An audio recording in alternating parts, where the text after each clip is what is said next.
അവൻ്റെ നാമം വാഴ്ത്തപ്പെടുമാറാകട്ടെ. അനുഗ്രഹീതമായ ദൈവിക സന്ദേശങ്ങൾ നാം കേട്ടുകൊണ്ടിരിക്കുകയായിരിക്കുന്നു. ക്രിസ്തീയ സഭ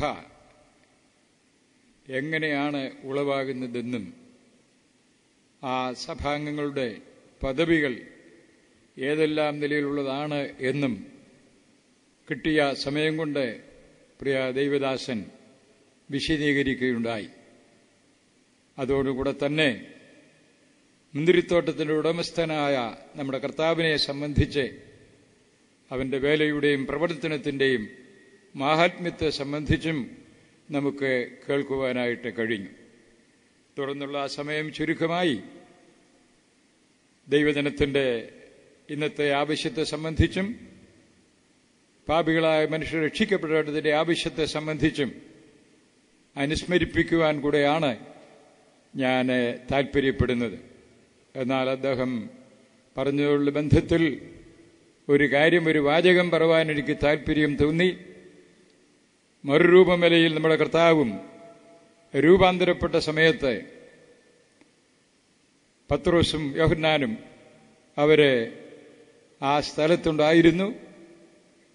ആ നല്ല കാഴ്ചയൊക്കെ കണ്ട പത്രോസും യോഹന്നാനുമൊക്കെ അവർ പറഞ്ഞത്, ഇത് വളരെ നല്ല ഒരു സ്ഥാനമാണ്, ഇവിടെ ഞങ്ങൾ 3 കുടിലുണ്ടാക്കിക്കൊള്ളാം, അതിലൊന്ന് നിനക്കും, ഒന്ന് മോശയ്ക്കും, ഒന്ന് ഏലിയാവിനും എന്ന് പറഞ്ഞു. വളരെ സന്തോഷമായി നമുക്ക് തോന്നാവുന്ന കാര്യമാണത്. എന്നാൽ ആ നിമിഷത്തിൽ സ്വർഗത്തിൽ നിന്നൊരു ശബ്ദം കേട്ടു,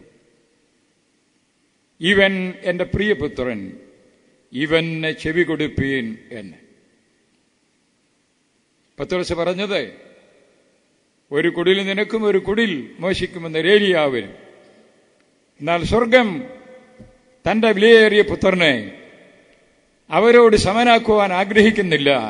ഇവൻ എന്റെ പ്രിയപുത്രൻ, ഇവന് ചെവി കൊടുപ്പീൻ. നമ്മുടെ കർത്താവിന്റെ ശബ്ദം, അവന്റെ വചനം, അത് ശ്രദ്ധിക്കുക, അത് കേൾക്കുക. നാം കേട്ടതുപോലെ ആ വിളിക്ക് ചെവി കൊടുക്കുക. ഇവൻ എന്റെ പ്രിയപുത്രൻ, ഇവന് ചെവി കൊടുക്കുക. അവന്റെ വാക്കുകൾ, അവന്റെ വിളി എത്രയോ എത്രയോ ശ്രേഷ്ഠമാണ്. ഏതൊരു മഹാപാപിയെയും തന്റെ അടുക്കലേക്ക് വിളിക്കുന്നവൻ, അധ്വാനിക്കുകയും ഭാരം ചുമക്കുകയും ചെയ്യുന്ന ഏവരുമായുള്ളവരെ, നിങ്ങളെല്ലാവരും എന്റെ അടുക്കലേക്ക് വരുവീൻ, ഞാൻ നിങ്ങളെ ആശ്വസിപ്പിക്കുമെന്ന് പറഞ്ഞുകൊണ്ട് തന്റെ അടുക്കലേക്ക് അധ്വാനിക്കുന്നവരെ, ഭാരപ്പെടുന്നവരെ അവരെ താൻ വിളിക്കുകയാണ് ചെയ്യുന്നത്. എന്റെ അടുക്കലേക്ക് വരിക. പാപഭാരം ചുമക്കുന്നവരെ, രക്ഷയ്ക്ക് വേണ്ടി അധ്വാനിക്കുന്നവരെ ലോകം നമുക്ക് കാണുവാൻ കഴിയും. പാപഭാരം ചുമന്നുകൊണ്ടാണ് മനുഷ്യൻ ജീവിക്കുന്നത്. എന്നാൽ അധ്വാനിക്കുന്നവരെ, ഭാരം ചുമക്കുന്നവരെ, പാപഭാരത്തിനു വേണ്ടി ശ്രമിക്കുന്നവരെ, പാപഭാരം ചുമന്നുകൂടെ നടക്കുന്നവരെ എന്റെ അടുക്കലേക്ക് വരിക. അവന്റെ വാക്കുകൾ, ആ മനോഹരമായ വിളി, അതിനെക്കുറിച്ച് നാം കേട്ടുകൊണ്ടിരുന്നത്. അത് തുടർന്ന് ഞാൻ ഓർപ്പിച്ചതുപോലെ ഞാനൊരു വേദവാക്യത്തിന്റെ ഒരു അംശമെന്ന് വായിച്ചിട്ട് അത് തുടർന്നുള്ള ചില കാര്യങ്ങൾ ഓർപ്പിക്കാം. ആമോസിന്റെ പുസ്തകം 4-ാം അധ്യായത്തിന്റെ 12-ാമത്തെ വാക്യത്തിന്റെ ഒടുവിലത്തെ വാചകം. ആമോസിന്റെ പുസ്തകം 4-ാം അധ്യായം 12-ാം വാക്യത്തിന്റെ ഒടുവിലത്തെ വാചകം ഒന്ന് വായിക്കുക. ഇസ്രായേലേ, ഞാനിത് നിന്നോട് ചെയ്യുവാൻ പോകുന്നത് കൊണ്ട് നിന്റെ ദൈവത്തെ എതിരേൽപ്പാൻ ഒരുങ്ങിക്കൊള്ളുക. നിന്റെ ദൈവത്തെ എതിരേൽപ്പാൻ ഒരുങ്ങിക്കൊള്ളുക. വിശുദ്ധ വേദപുസ്തകത്തിലെ അതിപ്രധാനമായ വാചകങ്ങളിൽ ഒന്നാണ് ഈ വാചകം. ഇത് ഒന്നിലധികം അർത്ഥത്തിൽ നമുക്ക് ചിന്തിക്കുകയും അംഗീകരിക്കുകയും ചെയ്യാനുള്ള സാധ്യതയുണ്ട്. വളരെ സാവധാനമായ ഭാഷയിൽ മലയാളത്തിൽ പറഞ്ഞിരിക്കുന്ന വാചകവുമാണത്. അവിടെ പറയുന്നത്, നിന്റെ ദൈവത്തെ എതിരേൽപ്പാൻ ഒരുങ്ങിക്കൊള്ളുക. സാധാരണഗതിയിൽ നമുക്കിഷ്ടപ്പെടുന്ന ഒരാളിനെ എതിരേൽക്കുക എന്ന് പറയുന്നത് വളരെ സന്തോഷകരമായ കാര്യമാണ്. നമ്മുടെ കർത്താവിനെ എതിരേൽക്കുവാൻ ഒരുങ്ങുന്നവരാണ് ദൈവമക്കൾ. അപ്പൊ എതിരേൽക്കുക, അതിനൊരുങ്ങുക എന്നൊക്കെ പറഞ്ഞാൽ വളരെ ആശ്വാസത്തോടും സന്തോഷത്തോടും കൂടെ ചിന്തിക്കുവാൻ കഴിയുന്ന ഒരു കാര്യമാണ്. എന്നാൽ ഈ വാക്യത്തിന്റെ മുകളിലത്തെ ഭാഗം വായിച്ചാൽ ഈ വാക്കുകൾ ആ അർത്ഥത്തിൽ അല്ല, അതിനേക്കാൾ വളരെ ഗൗരവതരമായ അർത്ഥത്തിൽ നൽകുന്ന ഒരു വാണിംഗ് ആണ്. ഇതിന്റെ ആ ഭാഗത്തേക്കൊക്കെ വിശദീകരിക്കാൻ നിർവാഹമില്ല. ആ അധ്യായം നിങ്ങൾ വീട്ടിൽ ചെന്ന് വായിച്ചാൽ അവിടെ ആ അധ്യായത്തിൽ തന്നെ 5 പ്രാവശ്യം ഒരു പ്രത്യേക വാചകം പറഞ്ഞിട്ടുണ്ട്. എന്താണ്? എന്നിട്ടും നിങ്ങൾ എങ്കിലേക്ക് തിരിഞ്ഞില്ല. എന്നിട്ടും നിങ്ങൾ എങ്കിലേക്ക് തിരിഞ്ഞിട്ടില്ല. 6-ാം വാക്യത്തിലും 8-ാം വാക്യത്തിലും 9-ാം വാക്യത്തിലും 11-ാം വാക്യത്തിലും എന്നിട്ടും നിങ്ങൾ എങ്കിലേക്ക് തിരിഞ്ഞില്ല എന്ന് പറഞ്ഞുകൊണ്ട് താഴേക്ക് വരുമ്പോഴാണ് നിന്റെ ദൈവത്തെ എതിരേൽപ്പാൻ ഒരുങ്ങിക്കൊള്ളുക എന്ന് പറയുന്നത്. ആ വസ്തുത നമുക്ക് മനസ്സിലാക്കാൻ കഴിയുമ്പോൾ ആ വാക്കിന്റെ ഗൗരവം എത്ര വലുതാണ് എന്ന് നമുക്ക് മനസ്സിലാക്കാൻ കഴിയും.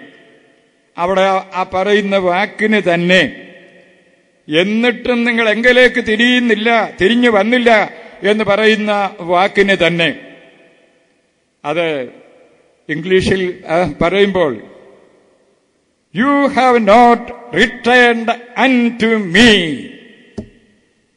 എന്ന് പറഞ്ഞാൽ നിങ്ങൾ എന്റെ അടുക്കലേക്ക് മടങ്ങി വന്നില്ല ഇസ്രായേലേ എന്ന് വിളിച്ചുകൊണ്ടാണ് അവരോട് പറയുന്നത്. നിങ്ങൾ എന്റെ അടുക്കലേക്ക് മടങ്ങി വന്നില്ല.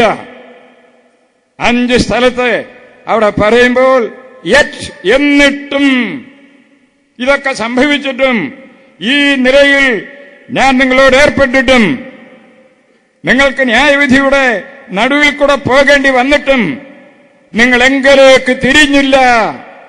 അതുകൊണ്ട് എന്ന് പറഞ്ഞുകൊണ്ടാണ് നിന്റെ ദൈവത്തെ എതിരേൽപ്പാൻ ഒരുങ്ങിക്കൊള്ളുക എന്ന് പറയുന്നത്. ഈ വാചകങ്ങൾ ഇസ്രായേലിനെ വിളിച്ചുകൊണ്ട് പറയുന്ന വാചകങ്ങളാണെങ്കിലും സാദൃശ്യാർത്ഥത്തിൽ ഈ വാക്കുകൾ നരകുലത്തെ മുഴുവനും ചിന്തിപ്പിക്കുന്നതും ചിന്തിപ്പിക്കേണ്ടതുമായ വാക്കുകളാണ്. ഇസ്രായേലിനെ സംബന്ധിച്ചാണ് ഡയറക്റ്റായിട്ട് പറയുന്നതെന്ന് വന്നാലും മനുഷ്യജാതി ഒന്നായി ചിന്തിക്കേണ്ട ആശയങ്ങൾ ആ ഭാഗത്ത് അടക്കം ചെയ്തിട്ടുണ്ട്.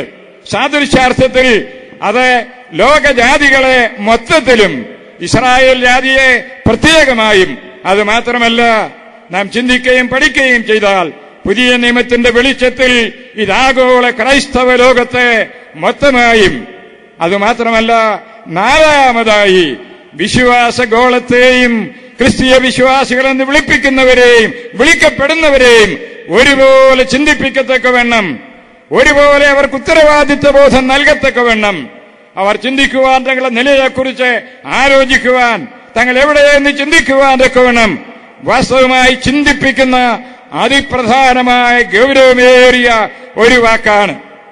ഒരു ദൈവത്തിന്റെ ദാസൻ അതിനെക്കുറിച്ച് പറഞ്ഞിരിക്കുന്നത് അത് ഒരു കോർട്ട് സമൻസ് പോലെയാണ്. കോടതിയിൽ നിന്നൊക്കെ സമൻസ് അയക്കും. ഇതുപോലെ വളരെ ഗൗരവത്തോടുകൂടെ പറയപ്പെടുന്ന ഒരു വാക്കാണിത്. അതുകൊണ്ട് എന്ന് പറയുന്ന ആ വാക്കിനെ തുറന്ന് ചിന്തിക്കുമ്പോൾ നമുക്കത് മനസ്സിലാക്കാനായിട്ട് കഴിയും. ഈ മലാഖി ഈ ആമോസിന്റെ പ്രവാചകം എന്ന് പറയുന്നത് ഇസ്രായേലിന്റെ ചരിത്രത്തിലെ ഏറ്റവും പ്രധാനപ്പെട്ട ഒരു കാലഘട്ടമാണ്. ഹോശയ പ്രവാചകനും യെശയ്യാ പ്രവാചകനും ആമോസും ജീവിച്ചിരുന്ന ഒരു കാലത്താണ്. BC 750 ആണ്ടിനും BC 700 ഇടയ്ക്കുള്ള 50 കൊല്ലത്തിനുള്ളിൽ ഈ 3 പേരും ഒരുമിച്ചിരുന്ന കാലഘട്ടമാണ്.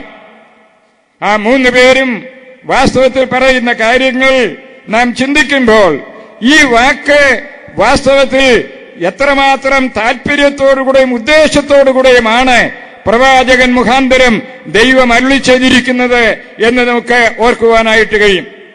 ഹോശയ പ്രവാചകനാണെങ്കിൽ ഇസ്രായേലിന്റെ അധർമ്മത്തെ സംബന്ധിച്ചും അവരുടെ പാപത്തെ സംബന്ധിച്ചും അവരുടെ വീഴ്ചയെ സംബന്ധിച്ചും ആവർത്തിച്ച് പറയുന്നതായി നമുക്ക് കാണാൻ കഴിയും.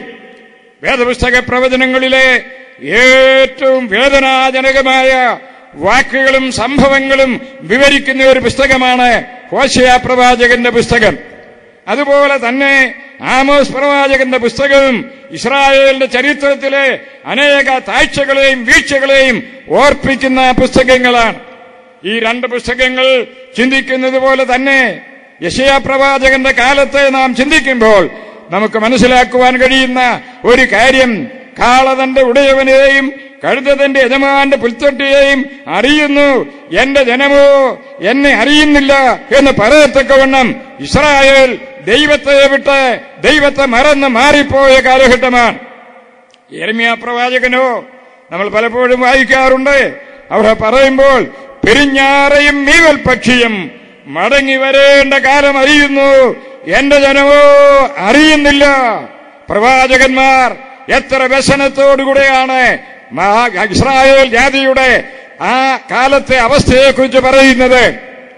അവർ അധർമ്മികളായിപ്പോയി, ദുർനടപ്പുകാരായിപ്പോയി, വിഗ്രഹാരാധികളായിപ്പോയി, മദ്യപന്മാരായിപ്പോയി, ദൈവത്തെ മാനിക്കാത്തവരായിപ്പോയി. ആ കാര്യങ്ങൾ ഈ പ്രവാചകന്മാർ ആവർത്തിച്ച് പറഞ്ഞിട്ടുണ്ട്. അതോടുള്ള ബന്ധത്തിൽ ഞാൻ ഓർപ്പിച്ച 6-ാം വാക്യം, 8-ാം വാക്യം, 9-ാം വാക്യം, 10-ാം വാക്യം, 11-ാം വാക്യം, ഈ 5 വാക്യങ്ങളിലും പ്രധാനപ്പെട്ട ചില കാര്യങ്ങൾ അവരോട് പറയുകയാണ്. എന്താണ് പറയുന്നത്?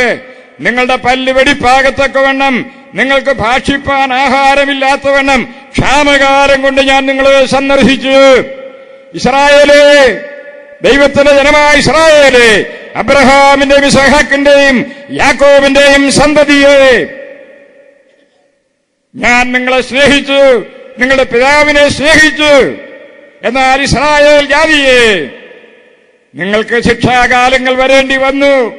സ്നേഹവാനായ ഞാൻ നിങ്ങളെ സ്നേഹിച്ച് ആദരിച്ച് നിങ്ങളുടെ പിതാക്കന്മാരെ രക്ഷിച്ച ഞാൻ ഇസ്രായേലേ, നിങ്ങളെ ശിക്ഷിക്കേണ്ടി വന്നു.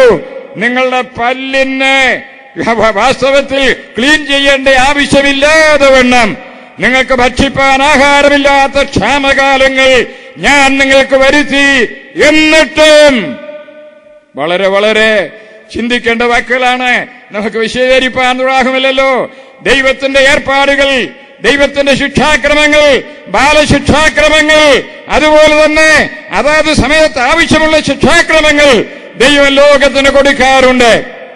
ദൈവത്തെ മറന്നു പോകുന്ന ജനം ദൈവത്തിങ്കലേക്ക് തിരിയേണ്ടതിന്, ദൈവത്തെ ഓർക്കേണ്ടതിന് മനുഷ്യർക്ക് ദൈവം ശിക്ഷാവിധികൾ കൊടുത്തിട്ടുണ്ട്. പുരാതന കാലത്ത് നൽകപ്പെട്ട വലിയ ശിക്ഷകൾ, വലിയ ന്യായവിധികൾ, അതൊക്കെയും ദൈവത്തെ മറന്ന ജനം, ദൈവത്തെ വിട്ടുപോയ ജനം, ദൈവത്തെ ഓർക്കുവാൻ മറക്കാതെ ഓർത്ത് അവന്റെ അടുക്കലേക്ക് മടങ്ങി വരുവാനുള്ള ഉദ്ദേശത്തോടെയാണ്. അങ്ങനെയാണ് ദൈവം ഇസ്രായേൽ ജാതിക്ക് അവർക്ക് ക്ഷാമകാലം കൊടുത്തു. പക്ഷേ അവർക്ക് മടങ്ങി വരുവാൻ കഴിഞ്ഞില്ല. ദൈവം പിന്നെയും അവരെ തന്റെ അടുക്കലേക്ക് മടക്കി വരുത്തുവാൻ ശ്രമിച്ചപ്പോൾ അവരുടെ മധ്യത്തിൽ അവർക്ക് ക്ഷാമകാലം കൊടുത്തു എന്ന് മാത്രമല്ല, നമുക്കവിടെ കാണുവാൻ കഴിയുന്നതനുസരിച്ച് ആ ഭാഗങ്ങളൊന്നും വായിക്കാനിപ്പോൾ നിർവാഹമില്ലല്ലോ. പ്രിയപ്പെട്ടവരെ, വിഷമഞ്ഞുകൊണ്ടവരെ താൻ ശിക്ഷിച്ചു എന്ന് പറയുന്നുണ്ട്. പ്രിയപ്പെട്ടവരെ, ദൈവം സ്നേഹിക്കുന്ന ദൈവമാണ്. പാപിയെ